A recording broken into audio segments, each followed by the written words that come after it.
Pantera Negra Wakanda pra Sempre finalmente chegou aos cinemas e a pergunta que todo mundo quer saber é: qual o destino do T'Challa? Existe mais de um Pantera Negra no MCU? Quais são as aparições surpresas do filme? Vem comigo que eu te explico tudo agora nesse vídeo. Vamos lá!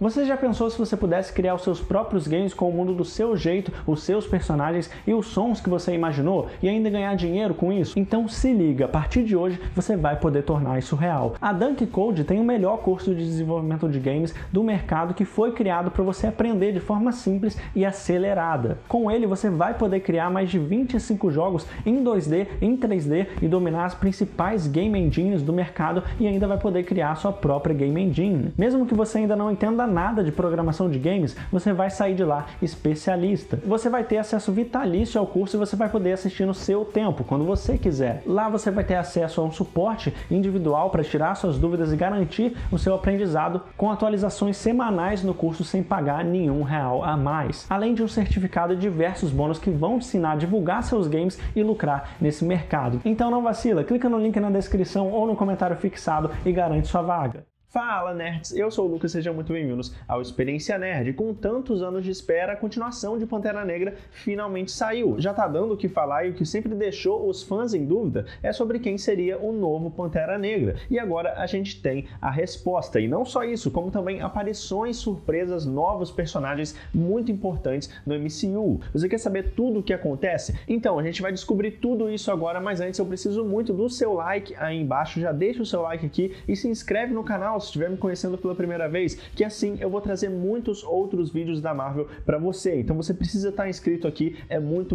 importante para você me ajudar a crescer no canal. A sua presença aqui é fundamental. Então eu conto com você, hein? Muito obrigado e vamos pro vídeo. Primeiro de tudo, lembrando que, claro, esse vídeo terá muitos spoilers, então se você ainda não assistiu o filme e você quer manter a sua experiência, vai lá, assiste e depois volta aqui para conferir, beleza? Mas se você já viu ou você não liga para spoiler, a gente vai comentar agora então sobre as aparições inesperadas que a gente tem nesse filme, porque pode acreditar, temos várias delas. Porque, para começar, ao longo da história, a Shuri e a Okoye precisam ir atrás de uma cientista que projetou uma máquina que consegue retirar vibrânio do oceano, que é inclusive quando a gente tem a primeira aparição do Namor no filme, que tenta fazer um acordo com a Rainha Ramonda para encontrar justamente essa cientista, que é nada mais nada menos que a Riri Williams, a Coração de Ferro, sendo essa justificativa dela para aparecer na trama. Mas a questão nem é essa, sim quem aparece ao lado também do Everett Ross, que já que a Okoye e a Shuri vão lá atrás da cientista, elas vão primeiro atrás do Everett Ross, que acaba ajudando ela sim, e depois a gente descobre que, na verdade, ele está trabalhando com a Valentina Allegra de Fontaine, que, para quem não lembra, também apareceu lá em Falcão e o Soldado Invernal e na cena pós-crédito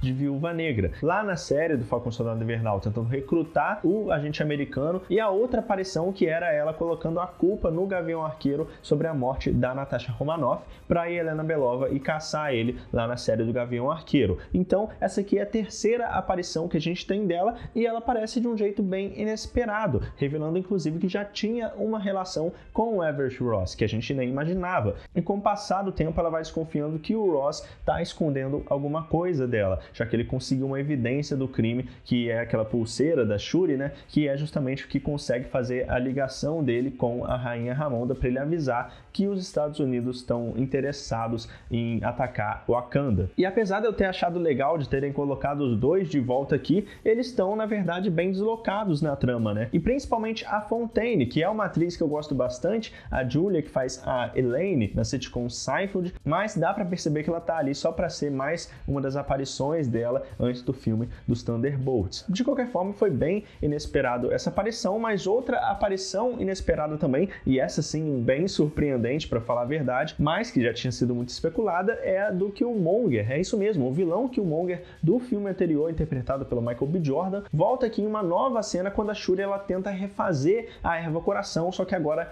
artificialmente, já que o Killmonger tinha destruído todas as ervas coração de Wakanda. Mas, afinal, como que o Killmonger aparece no filme? Então, para responder essa pergunta, eu preciso voltar um pouco aqui no raciocínio, explicar o contexto do filme, que vocês vão entender, então acompanhe aqui que a gente vai entender junto tudo o que acontece. Porque depois de um ataque dos guerreiros de Talocan contra Shuri, a Okoye e a Riri Williams, que é encontrada e recrutada por elas, a Shuri e a Riri são levadas até o Namor, como um pedido da própria Shuri, como uma última alternativa, e quando elas chegam lá em Talocan, pouco tempo depois, a Shuri tenta fazer uma negociação com o Namor, tentando fazer com que ele desista de atacar a superfície, já que ele quer a ajuda de Wakanda para isso, para travar uma luta contra o mundo. Mas quando ela não consegue convencer o Namor, ele diz que se eles não ajudarem, Wakanda vai ser o primeiro lugar a ser atacado. Mas é exatamente aí quando a Rainha Ramonda chama o Namor através daquele objeto que ele deixou com ela antes, caso ela aceitasse participar dessa guerra contra o mundo. E o que ele não esperava é que, enquanto isso, a Nakia, que havia se afastado de Wakanda, entra infiltrada em Talocan e consegue resgatar a Shuri e a Riri e acaba deixando algumas vítimas para trás, o que vai irritar muito o Namor quando ele volta,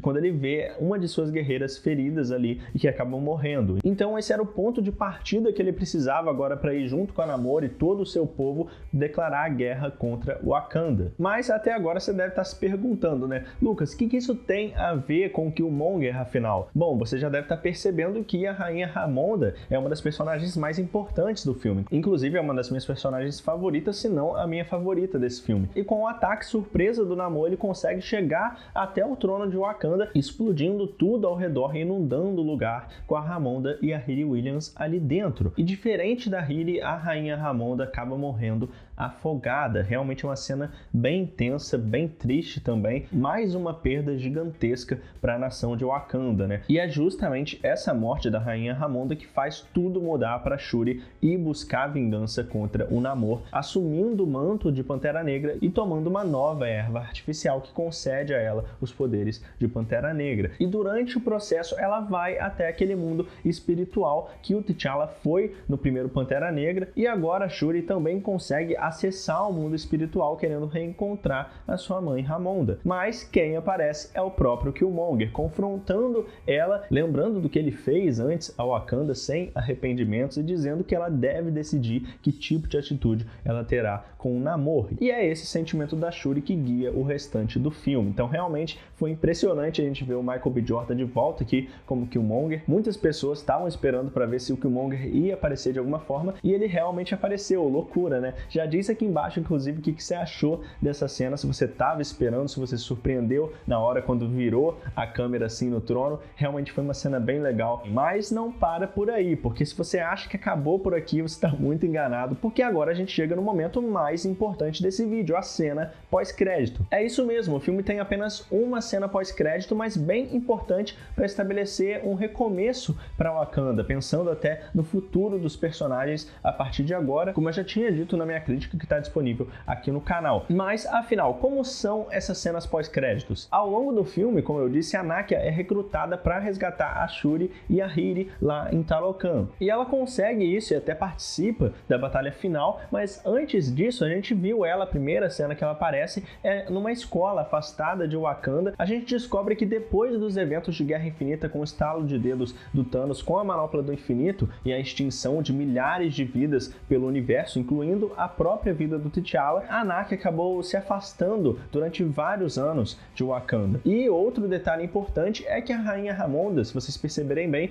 tinha um segredo para contar ao longo do filme para Shuri, algo sobre o T'Challa que a gente nunca soube. E esse mistério, ele percorre por todo o filme e a gente só vai descobrir na cena pós-créditos. Então, o que exatamente acontece? Bom, a Shuri finalmente aceita recomeçar, finalizando o luto, queimando as roupas do dia do funeral, assim como sua mãe tinha aconselhado, e diferente de antes, ela não sente o desejo de queimar o mundo pela morte do seu irmão. E sim, ela finalmente consegue se lembrar de vários momentos que ela teve com o T'Challa, que a gente viu no primeiro filme, os momentos do T'Challa ao decorrer do MCU. E é muito bonito mesmo essa cena, realmente emocionante, não tem como você não se emocionar. Assim como a introdução do filme Wakanda pra Sempre, que faz uma homenagem lindíssima lindíssima, com vários trechos do Chadwick Boseman como T'Challa no MCU, é realmente muito bonito. E aqui a gente finaliza com esse significado e uma grande revelação de um novo personagem, o filho da Nakia com o T'Challa. É isso mesmo, eles tiveram um filho. Todo esse tempo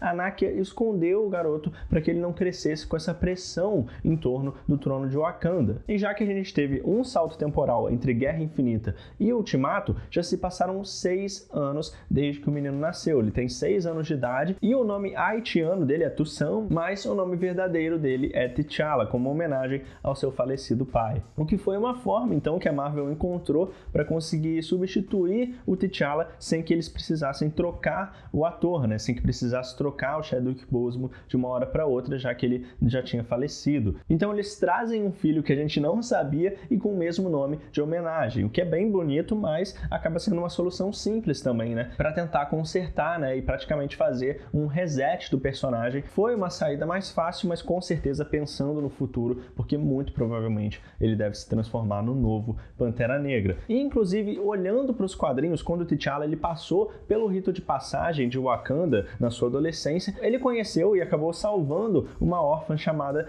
Ororo Munroe, que é a Tempestade dos X-Men. E por que eu digo isso? Porque depois dos eventos de Dia M, a Tempestade aceita o pedido de casamento do T'Challa, e essa relação que gerou um herdeiro para Wakanda, o Azari T'Challa T'Chaka Ivan, um novo personagem que, assim como a Arlequina da DC, apareceu pela primeira vez nas animações, nesse caso em Os Novos Vingadores Heróis do Amanhã, onde a gente descobre que ele nasceu com ambas as habilidades dos seus pais. Além da super força do Pantera Negra, ele é capaz de controlar o tempo como a Tempestade, formando até uma nova geração de heróis com os filhos dos Vingadores. E a relação da Tempestade com o T'Challa sempre foi algo que eu fiquei interessado em ver no cinema. Muitos fãs também já falaram que seria interessante isso acontecer, mas agora com a morte do T'Challa a gente não sabe como que poderia ser, né? A não ser que com o crescimento desse novo T'Challa, já que os X-Men ainda não apareceram no MCU, a gente possa ter isso no futuro, né? Mas aí já é especulação da minha parte. O que você acha? Eu acharia muito irado mesmo. E falando nisso, como que será então o futuro de Wakanda no MCU? Bom, por último, um detalhe pouco comentado é que ao decorrer do filme a gente tem algumas indicações de que tanto a Shuri, principalmente ela, mas o M'Baku também podem assumir o trono de Wakanda. Isso porque a Shuri seria a primeira escolha